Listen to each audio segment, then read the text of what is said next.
अस्सलामुअलैकुम वरहमतुल्लाहि ताला वबरकातुहू। अज़ीज़ साथियों, आप तक एक बहुत अच्छी वीडियो पहुंचने वाली है, मगर मैं आप लोगों को 5 ऐसी चीज़ों के बारे में बता रहा हूं कि अगर उन 5 चीज़ों से बचा न जाए तो अल्लाह तबारक व ताला नाराज़ होता है और अल्लाह तबारक व ताला का कौम पर अज़ाब नाजिल होता है। फरमाया गया, ए लोगों, 5 चीज़ों से बचो इससे पहले कि तुम पर कोई बला नाजिल हो जाए। वो 5 चीज़ें कौन सी हैं? पहली चीज़ है, फरमाया गया, जिस कौम के अंदर नाप तोल में कमी की जाती है अल्लाह ताला उन पर कहत साली मुसल्लत कर देता है और उनके फलों में और उनके खेतियों में अल्लाह तबारक व ताला कमी फरमा देता है। आज हम देखें, हम में से जो दुकानदार हैं, जो कारोबारी लोग हैं, अक्सर वो नाप तोल में कमी कर रहे हैं। आज हम कहते हैं कि हमारे मालों में कमी हो रही है, हमारी खेतियों में कमी हो रही है, फलों में कमी हो रही है। इसकी वजह यह है कि हमने जो शरीयत मुताहरा का फरमान था उसको छोड़ दिया। फरमाया गया, जब नाप तोल में कमी की जाती है तो अल्लाह तबारक व ताला उस कौम पर जो है कहत मुसल्लत फरमा देता है, उनके फलों में, उनकी खेतियों में कमी हो जाती है। तो पहली इस चीज़ से हमें और आपको बचना चाहिए कि नाप तोल में कमी ना करें, बल्कि पूरे तरीक़े से जो भी सौदा तय हो नाप तोल करें। दूसरा गुनाह है, फरमाया गया, जो कौम अल्लाह तबारक व ताला के फरमान के अलावा, यानी कुरान करीम के फ़ैसले के अलावा कोई और फ़ैसला करती है तो फिर क्या होता है, अल्लाह उनको गिरोहों में तकसीम कर देता है और एक दूसरे का अज़ाब चखाता है। आज देखिए, हमारी कौम के अंदर अगर कुरान अज़ीम के मुताबिक फ़ैसले नहीं हो तो वो फ़ैसला कामयाब नहीं होता है, बल्कि उसमें या तो कोई ख़ामी पैदा हो जाती है, या वो रिश्ता टूट जाता है, या वो फ़ैसला कुछ दिनों के बाद ख़त्म हो जाता है। सही फ़ैसला वो है जो कुरान व हदीस के मुताबिक किया जाए। फरमाया गया, जो कौम कुरान व हदीस के मुताबिक फ़ैसला न करे अल्लाह तबारक व ताला ऐसी कौम को गिरोहों में तकसीम फरमा देता है। तीसरा जो है, फरमाया गया, जो कौम ज़कात रोक लेती है, यानी अल्लाह ने जो माल दिया है उसकी ज़कात रोक लेती है तो अल्लाह तबारक व ताला आसमान से बारिश रोक लेता है। अगर ये जानवर ना हो तो अल्लाह ताला एक भी बूंद न बरसाए।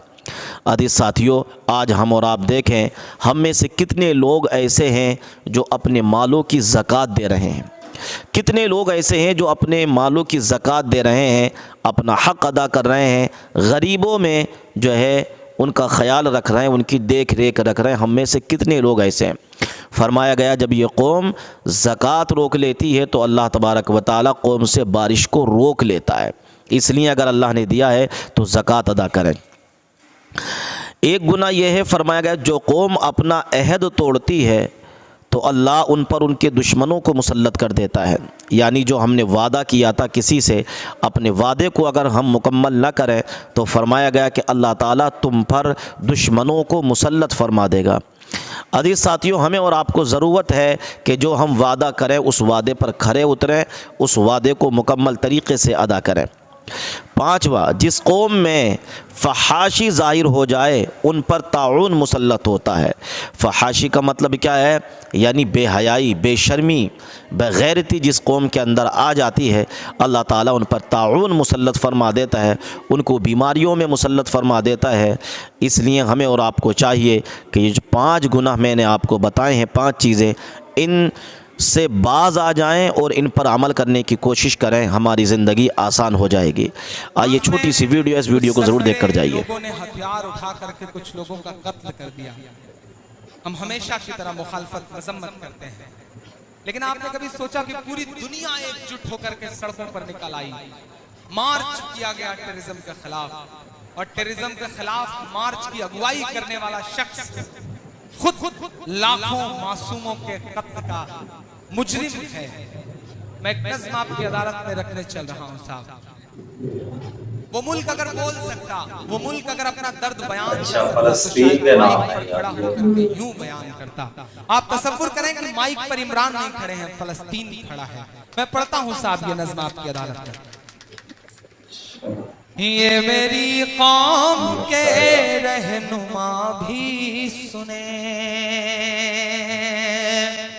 ये मेरी कौम के रहनुमा भी सुने, मेरी उजड़ी हुई दास्तां भी सुने, मेरी उजड़ी हुई दास्तां भी सुने, जो मुझे मुल्क तक मानते ही नहीं, सारी दुनिया के वो हुक्मरान भी सुने, सारी दुनिया के वो हुक्मरान भी सुने।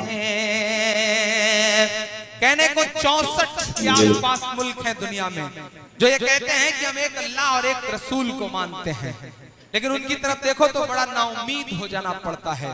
इन दिनों उम्मीद की थोड़ी बहुत कहीं किरण नजर आई है साहब, तो मैं सल्यूट करूंगा किंग सलमान साहब को।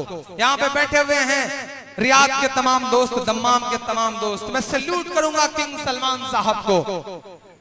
सुपर पावर, अमेरिका का सुपर पावर वाला राष्ट्रपति सऊदी अरब के एयरपोर्ट पर पहुंचता है, किंग सलमान साहब रिसीव करने के लिए खड़े रहते हैं, रिसीव करते हैं, हैंडशेक करते हैं और चलने को होते हैं कि अजान गूंजती है। किंग सलमान साहब को सैल्यूट कि वो दुनिया के सुपर पावर से कहते हैं कि आप कहीं ठहर जाइए, कायनात की सुपर पावर का बुलावा है, पहले नमाज पढ़ूंगा उसके बाद आपको लेकर के चलूंगा। मैं सलाम करूंगा उन्हें और दुआ करता हूं कि जो बाकी मुल्क है उनके हुक्मरानों के अंदर भी जमीर जागे। हुक्मरान तो सही नहीं है ना, कहीं ना कहीं यही तो बात है, यही तो सारा रोना है।